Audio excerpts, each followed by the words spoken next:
I'd like to call this meeting of the Munster Town Council, regular meeting on April 4th, to order. Are the microphones on? Testing. Okay. Well, I'd like to call this meeting to order. Roll call, please. Councilor Schoen. Present. Councilor Mellon. Present. Councilor Tulowitzki. Present. Councilor Kulturitis. Present. And Councilor Gardner. Present. As we stand for a moment of silence, I'd like to ask you to keep your thoughts and your in with Councilor Ken Schoen. Ken Schoen's wife passed away about a week ago, and we all know how important Peg was to the community and also to Ken and his family. So we ask you to keep him in his thoughts during this moment of silence. All rise.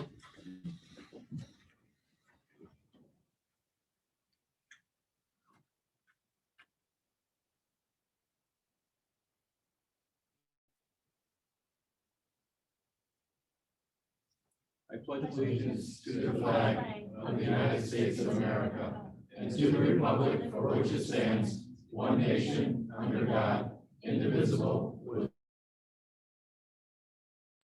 liberty and justice for all.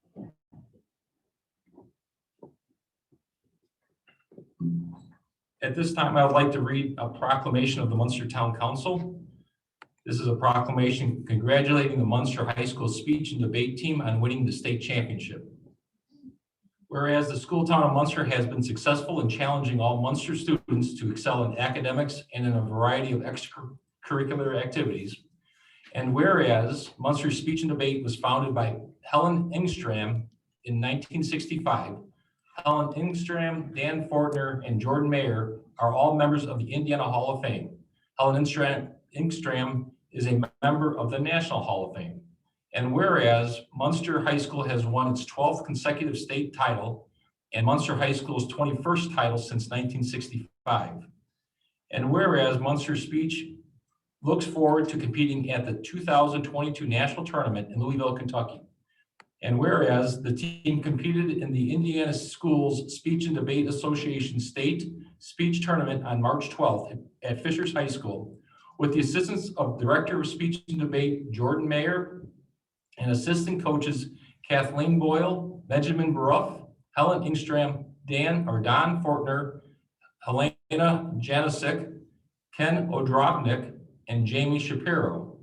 And whereas the team is comprised of the following members: Sarah Benasiak, Mateo Bedalo, Michael Kasner, Delaney Craig, Trent Davis, Robin DeJohn, Juliana Dodge, Jordan Pfefferman, James Ferguson, Tara Gauthier, Claire Hahn, Grace Harris, Cameron Hubbard, Charles Iverson, Charlie Mason, Anthony Ornelas, Alicia Powell, Anna Raycroft, Gabriela Ruiz, Clover Sargady, Catherine Sheehan, Annabelle Spicer, Emily Sun, and Mayanne Zachary. And whereas the Munster High School speech team was named the 2022 Class 2A and Ralph Lawson Award winner, the overall state champion. And whereas this year's championship is the Munster High School's 12th consecutive state title and the 21st state title since 1965. Now therefore be it proclaimed by the Munster Town Council that all members of the Munster High School speech team are hereby honored and congratulated on winning the state championship and moving on to the national tournament in Louisville, Kentucky in June. And be it further passed and adopted on this 4th day of April 2022. Well, let's get a motion first for the proclamation, then I can say what the next line is, I guess. So is there a motion? I move we adopt this proclamation. Second. There's a motion and a second. Can we have a roll? Let's just have a roll call, please. All in favor? Aye. So passed and adopted this 4th day on April 2022 by a vote of 5 in favor and 0 opposed. The Town Council of the Munster, Lake County, Indiana. Proclaim, again, congratulations to the Munster High School speech and debate team on winning the state championship.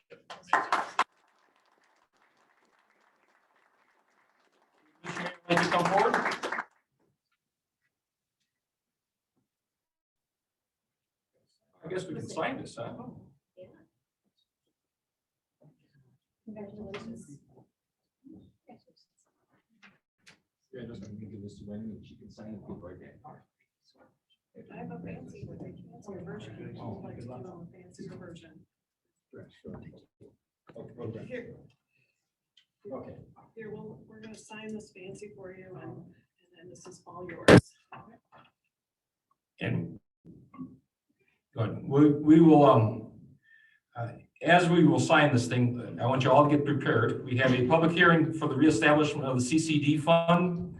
Is there anybody here to speak on behalf of the public hearing for the reestablishment of the CCD funds?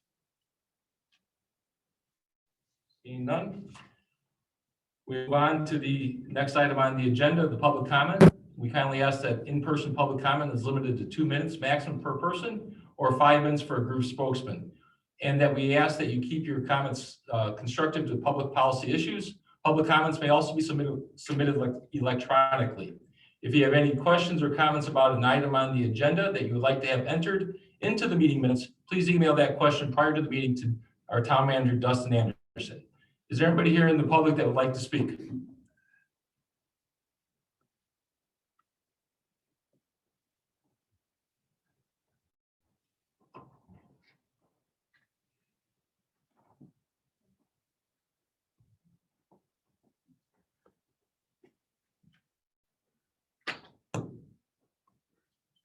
Before you speak, Mike, I just want to mention, you did ask a number of questions at the last meeting. Yeah. I do have those copies with questions with me. I have not answered them all yet. I will get those to you this upcoming week, okay? This thing's not working, so Just talk loud. I will. Mike Kumovic, 1833 Jewel Plain. This is about the CCD fund. I had nothing for the public comment, but what's the fund used for? The fund is used primarily for large capital purchases. It can be used for a variety of capital things. It's primarily used right now. Okay. There's also some technology. How does it enroll? So have your tax rate times your AV, and then equals your levy. Okay. Over time, your AV increases. We're capped on how much levy we can grow. That forces the rate down. Okay. That was all I had. Very good. Thank you, Mike. Anybody else in the public that would like to speak? See no other comments, we will close the public comment section and we'll move on to the consent agenda. Mr. President, I move that we accept the consent agenda as presented. Second that. There is a motion and a second. Any discussion? Roll call, please. Counselor Schoen, Yes. Counselor Mellon, Yes. Counselor Tulowitzki. Yes. Counselor Kulturitis. Yes. And Counselor Gardner. Yes. Okay, now moving on to old business. We have ordinance 1857, amending utility rates. This is the second reading. Is there any report or any additional information we want to have from the staff?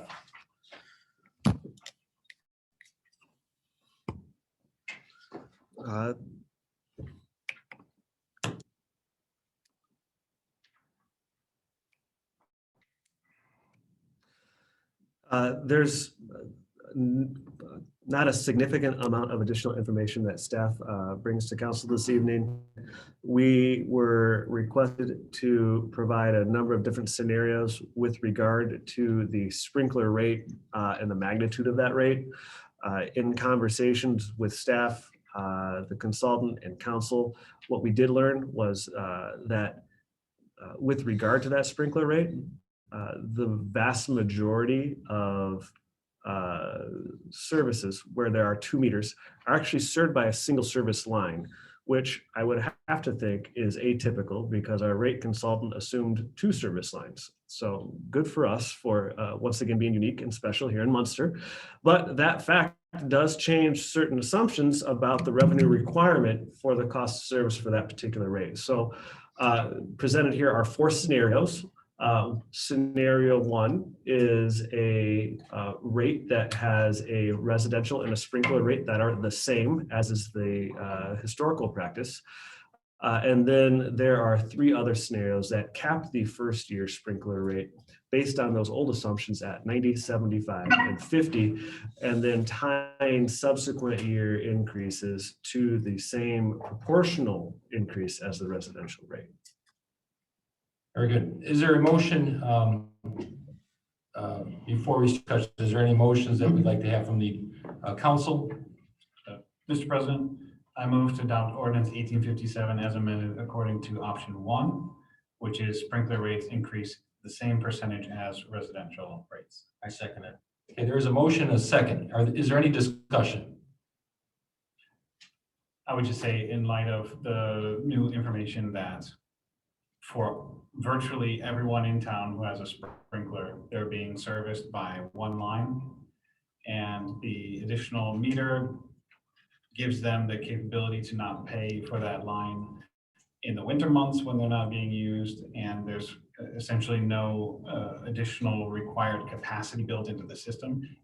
In my view, it did make sense to have a differentiated rate, especially at quite a significant increase. Very good. Any other comments, questions? I would like to thank staff for actually breaking this down a little further for us. Thank you for doing that. And I just want to say that my gut feeling was exactly what it should have been. So thank you for holding it off one meeting. Very good. Other comments? I guess I would like to also add that some of the APRA money is going into some of these improvements. It was thought of the council that we try to include that money into this rate that's going to be able to be used by all residents in town. So a large portion, not all of it, but some of our APRA money is going into this to fund future water projects. And that has kept this rate even higher than what this rate is here. So again, and I would also like to thank staff for all their efforts. This is truly a multidisciplinary effort on this, and I appreciate everybody's efforts. Other comments? Seeing none, let's have a roll call to on motion 18 or ordinance 1857 as amended. Counselor Schoen. Yes. Counselor Mellon. Yes. Counselor Tulowitzki. Yes. Counselor Kulturitis. Yes. And Counselor Gardner. Yes. Moving on to ordinance 1859. This is amending chapter 26, article 3, swimming pools of Munster Municipal Code. This is the second reading. Mr. Vanderwoody, do you have anything that you would like to add from the table in front of us, not from the podium? I would only add that at the last time this was presented to the council on first reading, there was some discussion of whether or not in adopting the state standards, the town also wanted to adopt the state standard with respect to the fencing requirement. And after that meeting, I was asked to prepare 2 versions of the ordinance, one of which was the same as the one presented on first reading, and then another version which leaves in 2 provisions. One, the requirement that a 6-foot fence or other or an attached rim fence be required for a residential swimming pool, and then the other provision is the sort of variance procedure that would allow the Board of Zoning Appeals to waive those requirements if they found that a equally safe alternative was being presented, such as a power safety cover. So that's essentially the same, or the only changes that have been made to the ordinance. Our recommendation is to adopt one of these versions of the ordinance. I think we've covered all the concerns of the council at this point, and yeah, so I can answer any questions. Very good. Is there a motion from the council for either 1859 as passed on first ordinance or as amended with regards to leaving the fencing requirements retained? Mr. President, I will move to adopt ordinance 1859 as amended and shown in attachment 4, which is the fencing requirement retained. I second it. Okay, there is a motion, a second. Any discussion? I would just say, that, as the liaison to the BZA, this is why this has come to the council. The recommendation was to possibly adopt the state's guidelines, which is no fencing if you have a cover that, like, it's the automatic cover because it keeps it safe. And the BZA's, their thought was, so they had granted a variance in one case, but it was specific. And the thought was, well, if people are going to come forward and this is a common variance and it's a statewide practice, then maybe we should look at changing the ordinance. As we've looked at all the information, personally, I find it difficult to remove another layer of safety. I know the argument against fences are that teenagers will jump a fence, et cetera, but a toddler doesn't jump a fence, and it might be a quicker run for a toddler to get to the pool. The fence is at least a deterrent.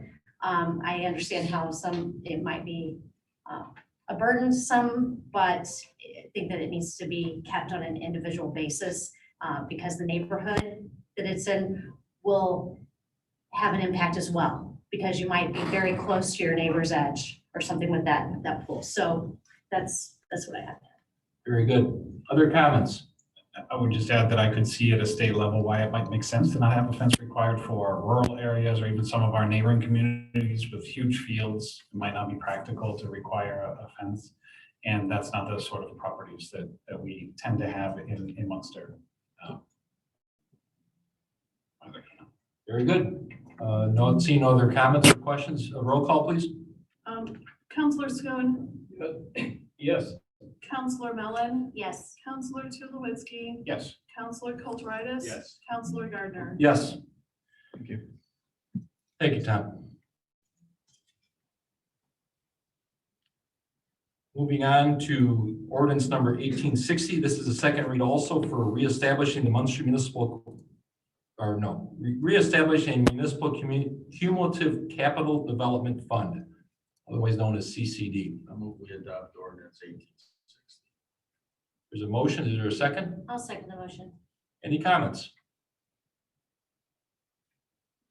Seeing no comments, roll call, please. Counselor Schoen. Yes. Counselor Mellon. Yes. Counselor Tulowitzki. Yes. Counselor Kulturitis. Yes. Counselor Gardner. Yes. And now on to new business.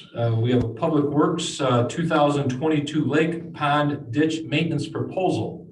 One of these fun things we always talk about each year about this time. Any comments from staff? There is a memo in front of us that is recommending a course of action. Council? I move we adopt the quality control proposed dated December 17, 2021, labeled quotation number 313465 for 2022 custom vegetation program, management program in the amount of $26,995. I'll second. There's a motion, a second. Any comments or questions? Discussion? Justin, this is the same company, right? Yes, sir. Very good. Seeing no discussion, I'll close discussion and roll call, please. Counselor Schoen. Yes. Counselor Mellon. Yes. Counselor Tulowitzki. Yes. Counselor Kulturitis. Yes. And Counselor Gardner. Yes. Now we move on to amendment to the agreement between the town of Munster and CDM Smith. It's regarding the NICTE station project. Anything you'd like to add, Mr. Anderson? We had a great experience with CDM Smith as they helped us articulate the design vision for both Munster Ridge and Munster Dyer. We did have a little dust up with NICTE about the potential implementation scope, some of the assumptions that the joint venture made in pricing, the difference of their base station and the station that the town of Munster believes is consistent with our design language here in town. CDM Smith was an essential partner in testing some of those assumptions of the joint venture. That joint venture quote started off at $7.7 million, and it is now almost an even $6 million. So CDM Smith with Jill DiDamasso and Tom Vanderwood and Dave Westland did a great job on behalf of the town. And it was out of scope, and we would like permission to pay them for the additional work that they helped us with. Very good. There's a proposal in front of us. Council's wishes. We're making a motion to pay an amount or to allow. Is there an amount, Dustin, or? I think it's $4.1. Let me know if I don't get this right. I would like to I would move to authorize the town manager to pay CDM Smith for services rendered in an amount not to exceed $92,675 Total, yes. total. A second. And it's to approve amendment number 1 to the contract. Which sets. forth all And the thereby things. approving amendment number 1. Second. Okay, do we have that, clerk treasurer? We do. Very good. And again, we already had an agreement for $50,000. This is the additional work. Yeah. Okay, very good. Any comments, discussion? I would just say from the work that I've seen, they did an amazing job. And even though it's almost double that kind of, they were put through the ringer. I wasn't even involved in every meeting, but Yeah. from what I was in, I can tell that they had to go back numerous times, but we're going to benefit from it, so.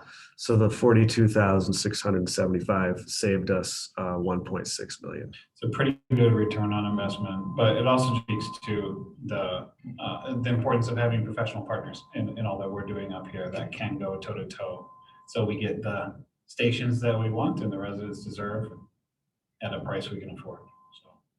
Very good. Seeing no other discussion, roll call, please. Counselor Schoen. Yes. Counselor Mellon. Yes. Counselor Tulowitzki. Yes. Counselor Kulturitis. Yes. And Counselor Gardner. Yes. Brings us up to reports and portfolio reports. Anything else from the council with regards to items in your portfolio? Seeing none, we will move on to announcements. There will be a council meeting on April 18th at 7 p.m. That'd be the regular town council and redevelopment commission meeting. And we also have meetings for the town council on the first and third Mondays of the month of May. That's all the announcements I have. Is there a motion to adjourn? Someone second. Motion a second. All in favor? Aye. That hereby closes the regular meeting. And for those of you that are interested, we will have the Munster Redevelopment Commission meeting happening right now. And we have a special guest in attendance for the Redevelopment Commission meeting. It's not often we get Mr. John Doherty gracing our presence.